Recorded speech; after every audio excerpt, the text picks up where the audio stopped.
কুকুরকে একটা পাউরুটি দিবেন, এই 5 টাকা দাম বা 10 টাকা দাম পাউরুটির দাম দিবেন, কুকুরকে পাউরুটি দিয়ে আপনি পুকুরে ঝাঁপ দিবেন ওরই সামনে।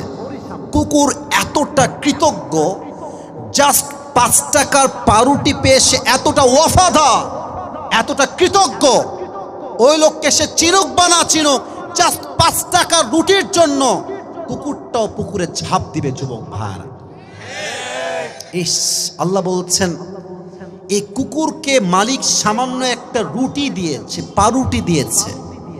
একটা পাউরুটি পেয়ে কুকুর তার মালিককে চিনতে ভুল করে নাই। আর আমি আল্লাহ তাআলা এই মানুষগুলোকে টাকা দিলাম, বাড়ি দিলাম, সম্পত্তি দিলাম, মা দিলাম, বাপ দিলাম, নাক দিলাম, চোখ দিলাম, কান দিলাম, ঠোঁট দিলাম, জীবন দিলাম, সব দিলাম। এই মানুষ সবাইকে চিনলো, বাট যে রব দিল তাকে চিনল না, সে কুত্তার চাইতে খারাপ হয়ে গেল। যুবক ভাই,